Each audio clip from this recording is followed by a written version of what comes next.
So as long as Grand Theft Auto has been a thing, people have been modifying the game. And the reality is a lot of the standardized things that we now see in GTA 5 are original ideas that came from modders at some point in time. When we got the release of GTA 5 on the PC, there was a wave of people modifying the game files, creating racing maps floating in the sky, to which Rockstar then implemented into Grand Theft Auto 5 as a standard mission mode. The truth is, everything that we now see in GTA has at some point or another come from the modding community. So in this video, we're going to look at something which is extremely worrying about the future of the Grand Theft Auto franchise, and in particular GTA 6. But before we get into today's video, I'm trying to get to 10,000 subscribers, so if you could take a couple of seconds to just hit subscribe or drop a comment or engage with the video in any way, shape or form. Honestly, just leaving a like or a comment gets me into the algorithm and it's massively appreciated. Thank you so much for all of your support. So Take-Two Interactive, which is Rockstar's parent company, are responsible for filing all of the patents that we see for all of their gaming franchises. Whether it be 2K Games or any of their app development companies, when some new technology comes along, Take-Two Interactive are the ones that register the patents with the government. And one of the more recent patents to be filed by Take-Two Interactive is in reference to Rockstar Games' latest technology, innovation. I don't even want to call it innovation. It is innovation, but not very happy about this. But basically, it's a technological advancement in an anti-cheat system, which is pretty much what they've called it. So thank you to this Discord user who actually wrote the full Reddit post and summarized a lot of the things that were featured within the patent. Of course, everything is linked down below should you want to go and check it out, give them support, etc. The anti-cheat patent, and it is titled The Method and Apparatus for Preventing Cheating in a Video Game Environment by Providing Obfuscated Game Variables. Cheating and hacking is a common issue in video games. Anyone that has played GTA Online on PC knows this. And I think hacking and cheating and modding has its own set of problems. Of course it does. We've all been in lobbies before where someone's cheating and someone's using mods. And back in the day, I actually got banned from GTA Online because someone kept spawning money on me. Obviously, eventually Rockstar fixed this and they implemented ways that when someone did that, the money would just get returned and it wouldn't cause any problems. But it's always been a grey area and it's always been very annoying. But as you'll see in this patent, I think they're taking things a bit too far. Cheaters monitor the memory of a running game to identify where important variables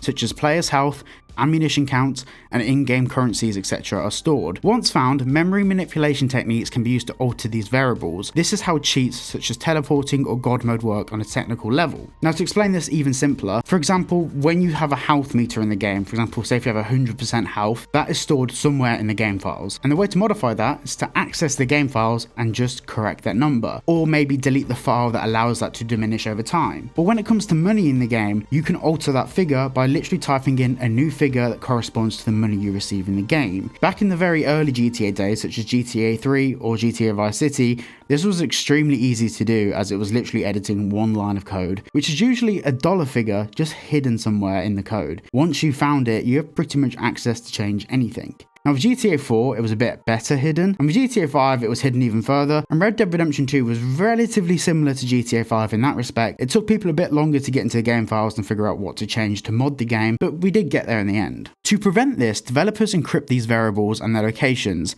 but that has some disadvantages. Such a system is difficult to implement since it needs to be implemented in every part of the game's code. It must be efficient to fit in line with high performance expectations of modern gaming, and the variables can still be identified by cheaters in order for them to circumvent the encryption system. So this brings me back to Red Dead Redemption 2 and even GTA 5 for that matter. These game folders were encrypted, so you'd have to crack that encryption to get into the game files. Like I said, it was a lot harder for GTA 5 and Red Dead than it was for the former games that came before it, but it still wasn't impossible. It took a bit longer and there had to be bits of software written that would just crack that code and allow people to install mods themselves, but there was encryption. Rockstar has invented and patented a new system which aims to fix these issues, and this is where we get onto the buzzkill. The locations of important variables are moved around in the game's memory at random intervals. This makes it harder for cheaters to find the position of the variables in the memory file, thus making it harder for cheaters to alter them. So essentially what this means is that rather than being saved in one fixed place within the game files, this particular encryption folder is bounced around to different parts of the game files at random intervals that can't be predicted. There could be a randomization aspect of a billion different options of where it could be in the game files, or maybe the string of code changes, or the encryption code itself changes over time and constantly evolves. Now, this causes a problem because it makes the game not impossible to mod, but pretty damn near impossible, because the only way you could potentially get around this is to fix the root cause. For example, implement your own set of code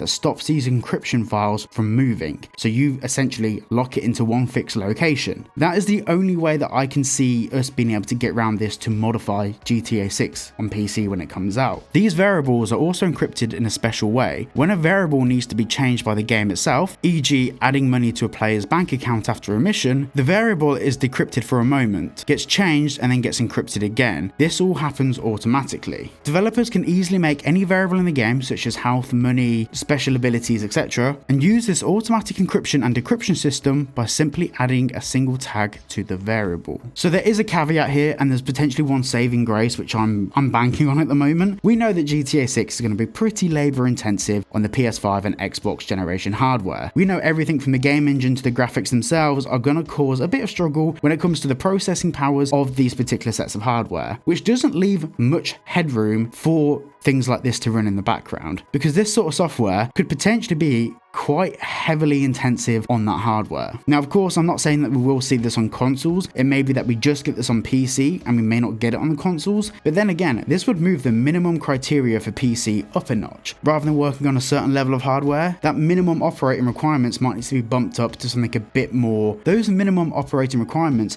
might have to be bumped up to next level hardware. However, the increased workload decrypting and encrypting the variable is more performance intensive. Developers have to be mindful of which variables to use this decryption system for to not unnecessarily slow down the game and its performance. So like I said before, this is potentially our only saving grace, is that they may not introduce it on the consoles, and they may not even introduce it onto the PC because of how intensive it is. Now, of course, we have no quantifiable way to measure how intensive it is, if this is going to cause us any problems in the long run, and whether it will actually even be implemented into the game at all. But the fact that they're exploring this as an option and they've registered a patent for it is extremely concerning to me as a player, me that is a fan of the modding community.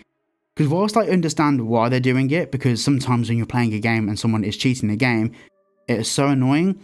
You got to remember that modders have paved the way for all of the cool features that we now see in GTA, whether it be from races to certain missions to map locations, from whether it be vehicles to missions to locations.